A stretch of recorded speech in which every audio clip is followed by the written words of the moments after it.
फोटोत दिसणारे व्यक्ती आपण सर्वच त्यांना ओळखतो. ते तुकाराम महाराज यांचे 11वे वंशज होते. भ.प. शिरीषकुमार मोरे हे तुकाराम महाराजांचे 11वे वंशज होते. शिरीषकुमार मोरे हे प्रबोधनकार होते.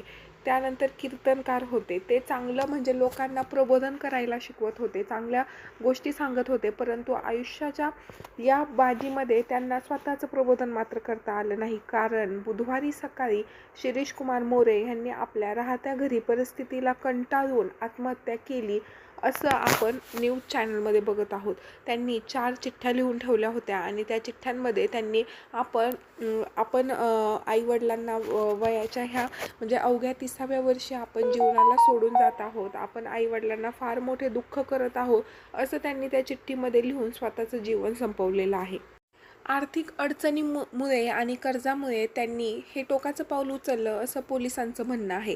कारण त्यांनी ज्या लिहिलेल्या 4 चिठ्ठ्या आहेत त्याच्यामध्ये सुद्धा त्यांनी या गोष्टींचा उल्लेख केला आहे असं प्राथमिक तपासात समोर आलेलं आहे. परंतु शिरीषकुमार यांच्या जाण्यामुळे संपूर्ण वारकरी समाजासोबतच सर्वांनाच सगळेच जण हळहळ व्यक्त करत आहेत. आता बुधवारी सकाळी नेमकं काय घडलं, शिरीषकुमार यांच्या घरी नेमकं काय घडलं हे आपण बघूयात. तर देहूमधील सुतारआळीमध्ये शिरीष महाराज यांचं दुमजली घर आहे. खालच्या मजल्यावर त्यांचे आईवडील राहत होते, तर वरच्या मजल्यावर खुद्द शिरीषकुमार स्वतः राहत होते. नातेवाईकांच्या माहितीनुसार बुधवारी सकाळी 8:30 वाजता ह्या प्रकरणाचा खुलासा झाला. कारण शिरीष महाराज हे सकाळी 8:30 वाजले तरी अजून खाली कसे आले नाही, झोपेतून कसे उठले नाही म्हणून त्यांना त्यांच्या दरवाजाची कडी वाजवली, त्यांना हाका मारण्यात आल्या. परंतु तरीसुद्धा त्यांनी काहीच प्रतिसाद दिला नाही. त्यानंतर त्यांना फोन करण्यात आले. आतून काहीच प्रतिसाद न आल्यामुळे नातेवाईकांनी दरवाजा तोडला आणि त्यानंतर हा सर्व प्रकार उघडकीस आला.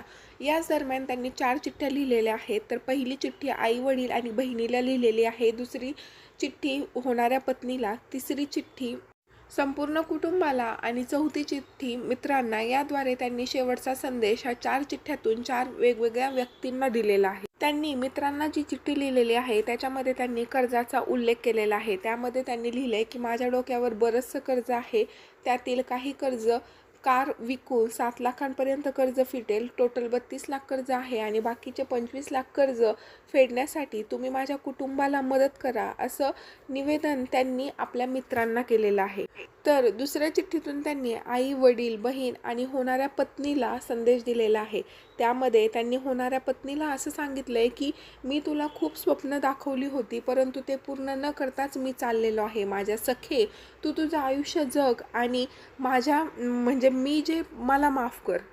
आता पोलिसांनी प्राथमिक तपासामध्ये सर्व चिठ्ठ्या ताब्यात घेतलेल्या आहे, परंतु त्यांच्या मोबाईलमधील डेटा सर्व डिलीट केल्यामुळे आता हा तपास आणखीच गुंतागुंतीचा झाला आहे असं वाटत आहे. दरम्यान देवेंद्र फडणवीस यांनी सुद्धा पोस्ट करत त्यांना श्रद्धांजली वाहिलेली आहे.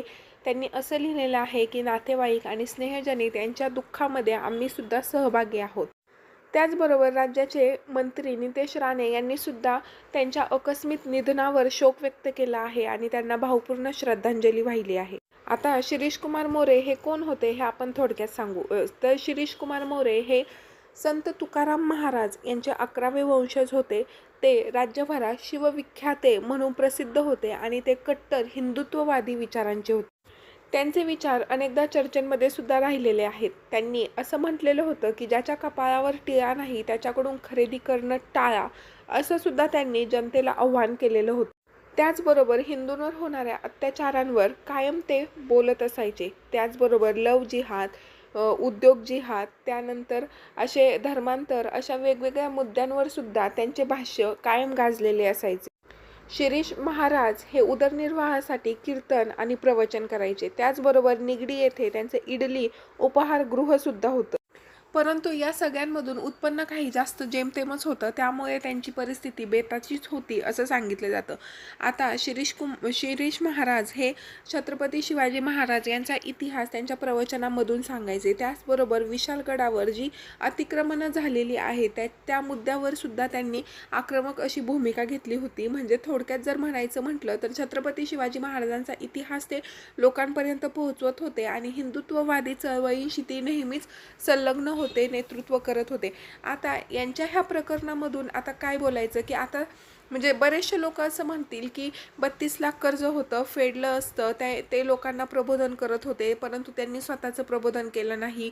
किंवा हे कर्ज होतं, आपण फेडलं असतं किंवा आम्हाला सांगितलं असतं तर आम्ही काही मदत केली असती. परंतु व्यक्ती गेल्यानंतर त्याच्यावरती भाष्य करणारे किंवा आम्ही हे केलं असतं, आम्ही ते केलं असतं असे बोलणारे खूप आहेत. परंतु प्रत्यक्षात रिॲलिटीमध्ये जेव्हा आपण अडचणीच्या काळांमध्ये असतो, त्यावेळेस आपण जर एखाद्याला मदत मागितली तर त्यावेळेस मदत करणारे हे खूप कमी म्हणण्यापेक्षा शून्यच असतात. अगदी एखादाच कोणीतरी आपल्याला अशा परिस्थितीतून बाहेर काढत असतो. त्यामुळे मित्रांनो, एक नक्की लक्षात ठेवा की आपल्याकडे एक आधाराचा किंवा मन मोकळं करणारं व्यक्ती हे जीवनामध्ये कायम असलं पाहिजे. कारण आत्ताची जी दुनिया आहे ना, ती फक्त आणि फक्त पैशाच्या मागे पळते. आत्ता सध्या नाते झालं, रिलेटिव्ह झालं, भावकी झालं, ह्या सगळ्या गोष्टींना ना इतकं म्हणजे लोकांनी रिग्रेट केलेलं आहे किंवा ह्या सगळ्या गोष्टी इतक्या शून्यनगत केलेल्या आहे की माणसाला फक्त पैसा, स्वार्थ आणि स्वतःचं काम करून घेण्याची वृत्ती माणसामध्ये आहे. आणि त्याच्यामुळं आधाराचा, हक्काचा असा कुठला व्यक्ती लोकांपाशी नाही आहे. त्यामुळं कोणीतरी एकतरी असा व्यक्ती हवा, एकतरी असा मित्र हवा, एकतरी असा नातेवाईक हवा की ज्यावेळेस आपण खूप डिप्रेशनमध्ये आहोत किंवा आपल्याला समजत नाही आहे, आपल्यापुढं बिकट परिस्थिती आहे, त्यावेळेस आपण काय करावं हे आपण त्या व्यक्तीला मनमोकळेपणाने सांगू शकतो आणि तो आपल्याला त्यातून बाहेर काढेल, आपल्याला आधार देईल. असा त्या व्यक्तीकडे तसं नॉलेज हवं किंवा तो आपल्याला कमीत कमी सांत्वन तरी करेल की बाबा तू आत्ता थांब, तू धीर धर, तू चांगला राहा. त्यामुळे कधीच आयुष्यामध्ये आहे ना आत्महत्या हे पाऊल उचलायचं नाही. आता शिरीष महाराज यांचे हे तुकाराम महाराजांची वंशज आहे, ज्यांच्यावरती इतकं कर्ज होतं, सगळं त्याचं त्यांच्यामध्ये त्या कर्जामध्ये गेलं तरीसुद्धा त्यांनी हिंमत हारली नाही.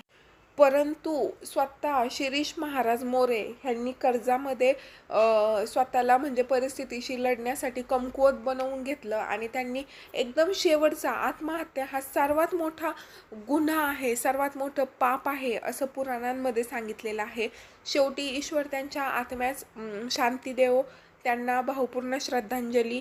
आणि जीवनामध्ये फक्त एवढंच मला ह्या व्हिडिओच्या माध्यमातून सांगायचं आहे की कुठलीही परिस्थिती असो, कुठलंही संकट असो, ते संकट आपल्या जीवापेक्षा मोठं नाही.